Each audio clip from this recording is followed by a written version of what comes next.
Halo, perkenalkan nama saya Rido Fatullah sebagai representatif dari kelompok 9 pengantar ilmu hukum.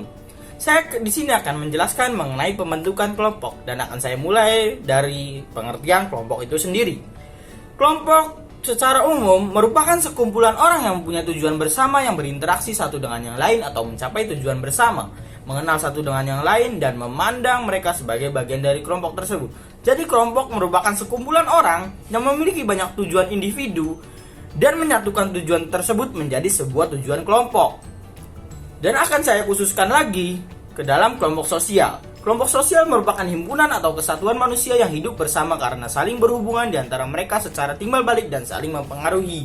Begitulah kelompok sosial dan pengertian dari kelompok. Kemudian saya akan masuk ke fungsi dari kelompok itu sendiri.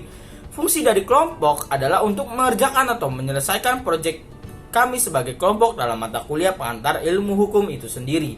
Jadi dengan tujuannya dibentuknya kami oleh PIC kelas tentunya agar kami lebih mempererat hubungan satu sama lain dan bisa bekerja sama satu sama dengan yang lainnya menjadi lebih baik dalam mengerjakan proyek-proyek dari pengantar ilmu hukum itu sendiri. Motivasi kami dalam pembentukan kelompok itu tersebut adalah membentuk kelompok ini adalah untuk membangun karakter sebagai mahasiswa dalam mengembangkan ilmu yang telah kami dapatkan dan mengimplementasikannya untuk berbagi ilmu atau mengedukasi sesama mahasiswa. Jadi di dalam kelompok ini kami saling mengimplementasikan apa yang kita pelajari di dalam kelas pengantar ilmu hukum itu sendiri.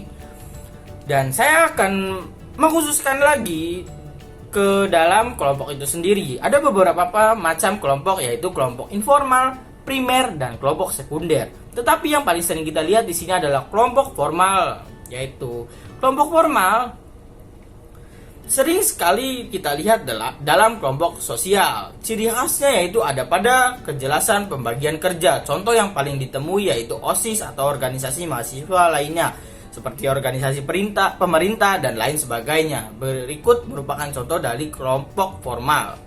Kemudian bagaimana cara mengorganisir kelompok tersebut? Dilihat dari kalimatnya dan kata kuncinya, yaitu kelompok artinya di dalamnya terdapat banyak manusia yang tentunya memiliki pemikiran yang berbeda-beda dan tujuan yang berbeda-beda dan tanggapan yang berbeda juga tentunya. Maka dengan ini hal untuk mengorganisir sebuah kelompok merupakan hal yang sulit, memerlukan keterampilan dan kesabaran ekstra di dalamnya. Di sini saya akan sedikit menjelaskan bagaimana cara mengorganisir suatu kelompok. Mengorganisir suatu kelompok dari berbagai macam pikiran, sebelumnya kita harus sepakati bahwa kita adalah suatu kelompok sehingga keputusan yang akan diambil adalah keputusan kelompok.